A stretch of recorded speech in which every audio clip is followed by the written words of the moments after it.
Hello, మనం మళ్ళీ స్నేహం గురించి ఒక చక్కని పాట నేర్చుకుందాం. ఓసారి ఆ పాట శ్రద్ధగా వినండి. చక్కగా దానికోటి లంకి కింద వస్తుంది. అది మళ్ళీ మీరు తిరిగి జ్ఞాపకం చేసుకోవడానికి కూడా ఉపయోగిస్తుంది. ఒక ఒక ఒక చోట చీమ చిలుక స్నేహంగా ఉంటుంది అన్నమాట. చీమ చిలుక స్నేహంగా ఉంటూ ఓసారి పరమాన్నం వండుకునే స్నేహంగా ఇద్దరు కలిసి తిందామని. అలా అనుకునేటప్పటికి పరమాన్నం తయారైంది. సరే, చిలకంది నేను స్నానం చేసి వస్తాను, ఈ లోపుగా చూస్తుండు నువ్వు, నేను వచ్చాక ఇద్దరం తిందాము అంది. అంటే ఈ చీమకి ఆగలేదు, ఇంకా తొందరగా తినేద్దామని ఆశతోటి గవుక్కుని ఇలా వంగి రుచి చూద్దాం అనేటప్పటికి దాంట్లో పడిపోయింది. పాపం పడిపోయేటప్పటికి చీమ చిలక పరమాన్నం వండుకున్నాయి. చీమ పరమాన్నంలో పడిపోయింది.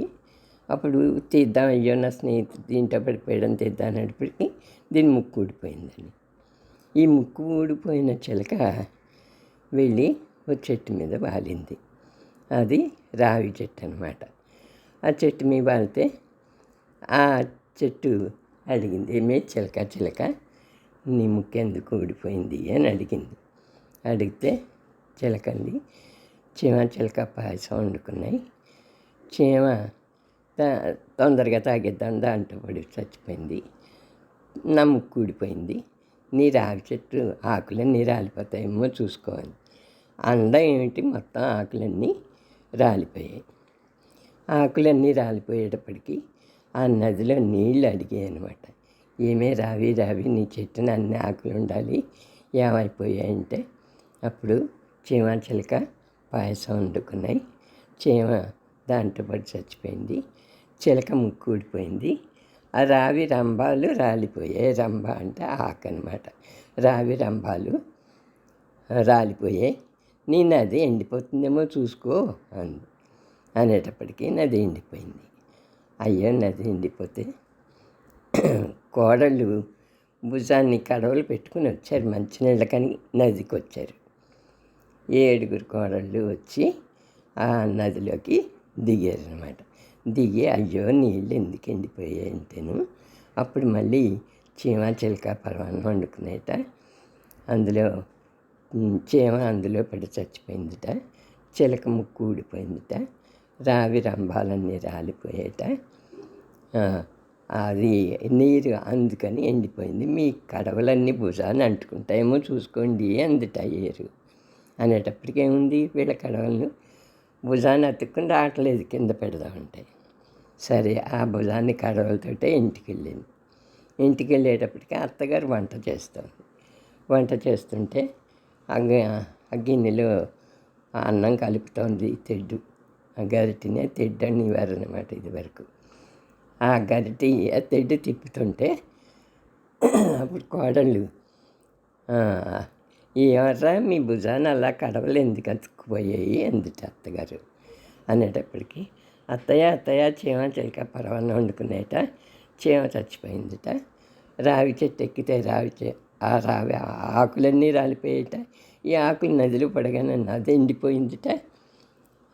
అప్పుడు మేము వెళ్ళేటప్పటికి మా కడవలు భుజాన్ని అతుక్కుపోయాయి. ఇప్పుడు మీ గరిటి మీ చేతికి అంటుకుపోతుందేమో చూసుకోండి అందుట ఓ కోడలు. అనేటప్పటికీ ఆ తెడ్డు చేతికి అతుక్కుపోయింది, రావట్లేదు, ఎంత పీకినా రావట్లేదు. సరే, ఇంక ఇలాగే ఉంటుందిలా ఉందని ఆవిడేం చేస్తుందంటే ఊళ్ళో ఏదో పురాణం చెప్తున్నారని ఆ గరిటతోటే వెళ్ళిపోయింది పురాణంలోకి. అక్కడికి వెళ్ళిపోయిన తర్వాత ఆ పురాణంలో వాళ్ళందరూ ఒక్కసారి పురాణం వినడం మానేసి, ఏంటమ్మా నీ చేతిని అలా గరిటెట్టుకుని వచ్చేవిటి అంటే, ఏం చేయను, అవి వదలటలేదు అంటే, ఏమిటి కదా అని అడిగారు వాళ్ళు. అడిగితే చీమ చిలక పరమాన్నం వండుకునేట స్నేహంతో. అవి తిందాం అనుకునే లోపల చీమ పడిపోయిన దాంట్లోనూ చచ్చిపోయింది. ఆ చీమను బయటికి తీద్దాం అనుకునేటప్పుడు చిలక ముక్కు ఊడిపోయింది. ఆ ముక్కు ఊడిపోయిన చిలక వెళ్ళి రావి చెట్టు ఎక్కేటప్పటికి ఆ రావి చెట్టు ఆకులన్నీ నదిలో పడిపోయి నది నీరు ఎండిపోయిందిట. ఆ నీళ్ళు తెచ్చుకుందామని వెళ్ళిన మా కోడళ్ళకి భుజాన్ని కడవలు అంటుకుపోతే ఇంటికి వచ్చారు. వాళ్ళని చూసి ఏమిటారా అని అడిగేటప్పుడు నా చేతి గరిట అంటుకుపోయింది. ఇప్పుడు మీ అందరికీ చేప అతుక్కుపోతుందేమో చూసుకోండి అందుట అనేటప్పుడుగా సభలో వాళ్ళందరికీ ఏకంగా ఒక చేప అలా అతుక్కుపోయింది.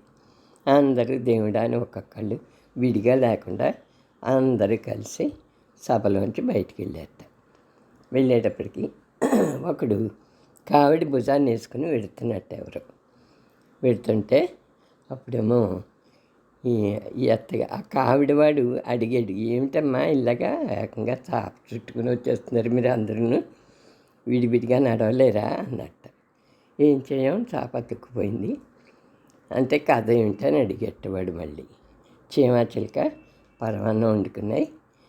చీమము గమ్మున తాగేద్దామని దాంట్లో పడి చచ్చిపోయింది. అయ్యో నా స్నేహితుడు చచ్చిపోయాడని చెప్పి చిలక తీద్దాం అనుకునే లోపల దీని ముక్కు ఊడిపోయింది. ముక్కు ఊడిపోయిన చిలక వెళ్ళి రావి చెట్టు ఎక్కేటప్పటికి ఆ రావి చెట్టు ఆకులన్నీ రాలిపోయాయి.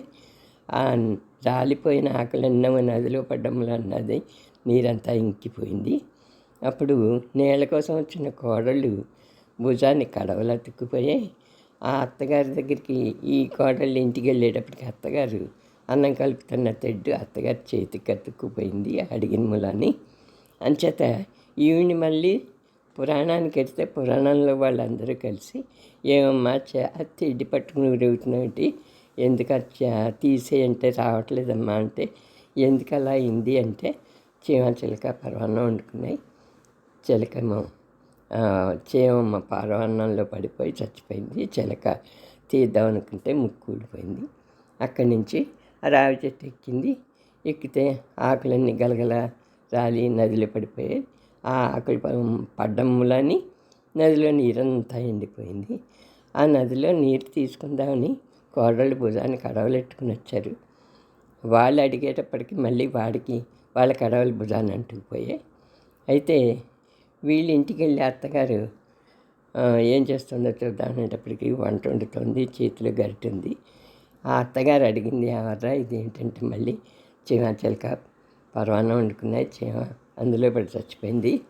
చిలకేమో తీద్దాం అనుకున్నాడు, ముక్కు ఊడిపోయింది. ఆ ముక్కు ఊడిపోయిన చిలక రావి చెట్టు ఎక్కితే రావి చెట్టు అడిగినందుకు ఆకులన్నీ నదిలో రాలిపోయాయి. ఆ రాలిపోయిన తర్వాత నదిలో నీరంతా ఎండిపోయిన నది దగ్గరికి వెళ్ళేమో నీళ్ళకి వచ్చి అయ్యో ఈ నీరు ఎందుకు ఎండిపోయింది అనుకుంటే ఇదంతా మళ్ళీ ఈ చీమ చిలక పరమాన్నం వండుకున్నాయని ఈ కథ అంతా చెప్పేటప్పటికి ఆ కడవలు భుజాన్ని అంటుకుపోయాయి. ఆ అంటుకుపోయిన దాంతో ఇంటికి వెళ్ళారు వీళ్ళు. అత్తగారు అత్తగారికి ఏమన్నారంటే ఇలా జరిగింది కనుక ఆ తెడ్డు మీ చేతికి అంటుకుపోతుందేమో చూసుకోండి అత్తగారు అన్నారు. అంతే ఆ తెడ్డు అతుక్కుపోయింది. సభలోకి వెళ్తే ఈ సభలోకి ఈవిడ కూర్చునేటప్పటికి అయ్యో ఏంటమ్మా గరిటతోటి వచ్చేసామని అడిగారు వాళ్ళు. అడిగితే ఆవిడ ఈ చీమ చిలక పరమాన్నం వండుకునేటమ్మా, చీమ తొందరగా తినేద్దాం దాంట్లో దూకితే చచ్చిపోయింది. చిలక అయ్యో నా స్నేహితుడు చచ్చిపోయాడని తీద్దాం అనుకునే లోపల ముక్కు ఊడిపోయింది. ఈ ముక్కు ఊడిపోయిన చిలక వెళ్ళి రావి చెట్టు ఎక్కితే రావి చెట్టు అడిగితే ఈ మొదటి నుంచి చెప్పుకొచ్చింది. చీమ చిలక పరమాన్నం వండుకున్నాయి, అందులో చీమ చచ్చిపోయింది, చిలక ముక్కు ఊడిపోయింది. ఇప్పుడు నీ ఆకులు అనేటప్పటికీ గలగల ఆకులన్నీ రాలిపోయి అలాగే నదిలో నీరెండిపోయింది. కడవలేమో భుజాన్ని అతుక్కుపోయి మరి నా గరిటేమో చేతికి అతుక్కుపోయింది. ఇదంతా చెప్పేసి మరి సభలో వాళ్ళందరికీ చాప అతుక్కుపోతుందేమో అందుకని అతుక్కుపోయింది మాకు నీ భుజం ఉన్న ఆ కావిడి అనేటప్పటికి వాడి కింద పడేసేటప్పటికి ఆ కావిడి వాడికి అతుక్కునే అవకాశం లేదు కనుక మొదటి నుంచి ఏమైందంటే ఈ కావిడి వాడికి అతుక్కోలేదు కనుక సభలో వాళ్ళందరి చాప ఊడొచ్చేసింది. అత్తగారి చేతి గరిటి ఊడొచ్చేసింది. కోడళ్ళ భుజాన కడవలు కూడా కింద పడిపోయాయి. నదిలో నీరు ఫుల్గా వచ్చేసింది. ఆకులన్నీ రావి చెట్టుకి అతుక్కుపోయాయి. అప్పుడు చిలకకి ముక్కు వచ్చేసింది. అప్పుడు చీమ పైకి వచ్చింది. చీమ చిలక కలిసి హాయిగా నవ్వుకుంటూ పరమాన్నం అంతా దీనివల్ల మనం నేర్చుకోవాల్సిన నీతి ఏమిటంటే మనం స్నేహంగా ఉంటే చేయలేని పని ఏది ఉండదు అని నీతి నేర్చుకోవచ్చు.